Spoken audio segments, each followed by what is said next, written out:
How to replace the vermiculite lining in your Buller fireplace.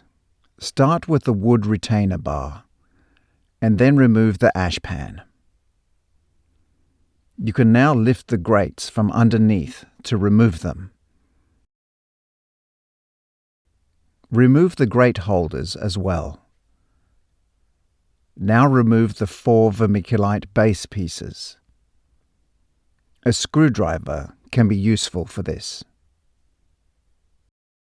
To remove the top baffle, take off the holding plate first. Angle the top for easy removal. Now also remove the top metal baffle.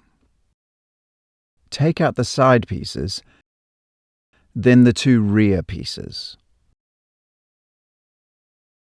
Remove any ash or other buildup from the firebox. Even a small amount of ash can cause the new vermiculite to misalign. Check for ash buildup above the metal baffle. Use a vacuum cleaner to remove any ash from the ash pan housing. Installing new vermiculite. Put the rear panels in first, ensuring that the holes line up with the steel backing.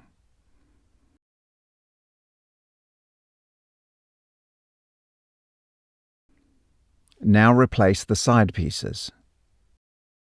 Make sure the grooves in the vermiculite align correctly.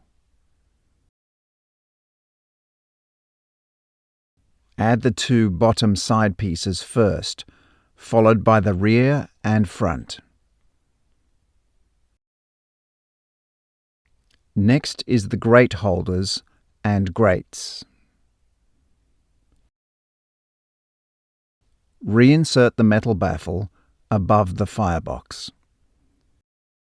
Next is the top vermiculite. Ensure the 45-degree angle is facing upwards. Insert the top holding clip. Put back the wood retainer bar and the ash pan.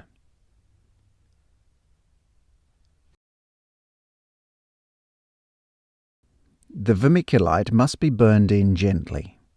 Make a kindling fire with the air control open fully. Once the fire is established, close the air to 50% and allow to burn out. Repeat this step once more after the fire goes out. We recommend you always use the extension handle to adjust the air control. Your Buller fireplace is now ready for normal operation.